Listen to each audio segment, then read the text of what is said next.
নমস্কার, আমি সঞ্চিতা। আমি তোমাদের সাথে আজকে খিচুড়ি একটা রেসিপি শেয়ার করছি। এটা একটা আতপ চালের খিচুড়ি। আর নিরামিষের দিনে বানানোর জন্য এই রেসিপিটা। এই রেসিপিটা আমি শুরু করার আগেই বলে দিই, এটা আমি খুব ঘরোয়া পদ্ধতিতে বানিয়েছি। যদি কখনো কেউ হয়তো উপোস করেছো, পুজো আছে বাড়িতে বা কোনো কারণে, এবং বাড়িতে অনেক কাজ থাকে, তার মাঝেও নিজের জন্য একটু বানিয়ে নেওয়ার জন্য এটা বানিয়েছি। তো চলো দেখা যাক রেসিপিটা। এর মধ্যে আমি আলু আর গাজর দিয়েছি। তোমাদের বাড়িতে আর কোনো সবজি থাকলে সেটা দিতে পারো। আর তার সাথে আতপ চাল আর কিছুটা মুগ ডাল আমি আগে থেকে ধুয়ে ভালো করে ভিজিয়ে রেখেছিলাম। আমি এখানে কাঁচা মুগ ডালই ব্যবহার করছি, মুগ ডালটা আগে থেকে ভাজিনি। তোমরা চাইলে একটু ভেজে নিয়ে ধুয়ে এরকম করে ভিজিয়ে রাখতে পারো।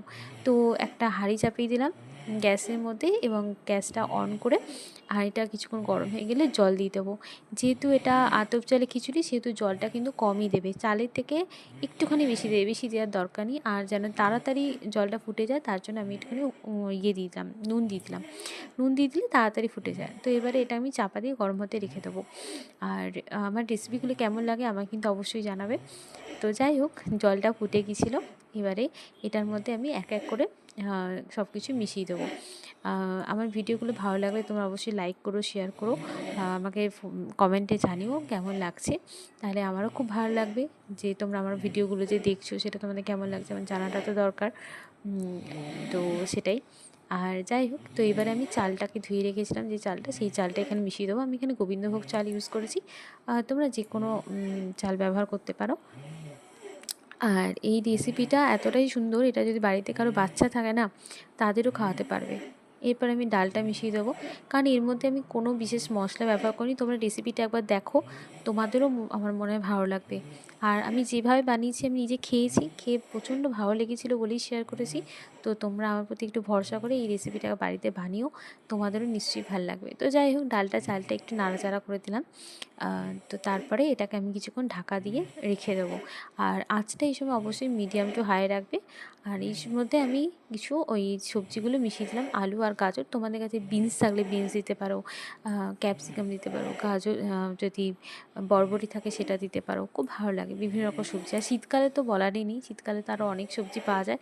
এখন ফুলকপিও দিলে খুব ভালো লাগে, এখন তো ফুলকপি বাজারে সারা বছরই পাওয়া যায়, অসুবিধা হয় না। তো যাই হোক, কিছুক্ষণ চাপা দিয়ে রাখার পর দেখতেই পাচ্ছ ডালটা, চালটা ভালো সেদ্ধ হয়ে গেছে, সাথে সবজিগুলো সেদ্ধ হয়ে গেছে, আমি চেক করেছিলাম। আর দেখেও বুঝতে পারছো ভালো মতো সেদ্ধ হয়ে গেছে। এরপর আমি একটু হলুদ দিয়ে দেবো। আর তার মধ্যে হলুদটা দিয়ে, আর বেশি কোনো মশলাই আমি ইউজ করিনি, একটু নাড়াচাড়া করে নিয়েছিলাম। আর আমি এখানে একটা কথা বলি, আমি যেভাবে দেখাচ্ছি স্টেপ বাই স্টেপ করে ভালো লাগবে। যদি কেউ মনে করো, তো এই সময় এটার ওপরেই একটুখানি আদার রস দিয়ে দিতে পারো, তাহলেও কিন্তু ভালো লাগে আদার রস দিলে। আমার বাড়িতে আদা ছিল না, তার জন্য আমি আদাটা দিইনি, তাহলে কিন্তু আদাটা দিলে ভালো লাগে। তো এরপরে আমি এর মধ্যে দিয়ে দেবো কিছু গোটা কাঁচা লঙ্কা চিড়ে। এর মধ্যে কোনো গুঁড়ো লঙ্কা কিচ্ছু ইউজ করছি না, কাঁচা লঙ্কা দিয়ে এই ঝালটা কিন্তু ভালো আসবে। হ্যাঁ, আমি এখানে 3টে দিলাম, তোমাদের যদি মনে হয় একটু বেশি ঝাল খাবে তো আর একটু বেশি দিতে পারো। কারণ আমি এটাই তো বললাম যে এটা বাচ্চাদেরও কিন্তু খাওয়াতে পারবে। এরপরে আমি এর মধ্যে একটা ফোড়ন দিয়ে দেবো। ফোড়নটার জন্য আমি প্রথমে একটা প্যান গরম করে নিলাম, তার মধ্যে আমি নিয়ে দেবো সামান্য পরিমাণে কিছুটা সর্ষের তেল। তোমরা এর পরিবর্তে ঘিও ব্যবহার করতে পারো, ঘিরও ফোড়ন দিতে পারো যদি কেউ মনে করো। আমি ঘি দিইনি, আমি সর্ষের তেলই করেছিলাম।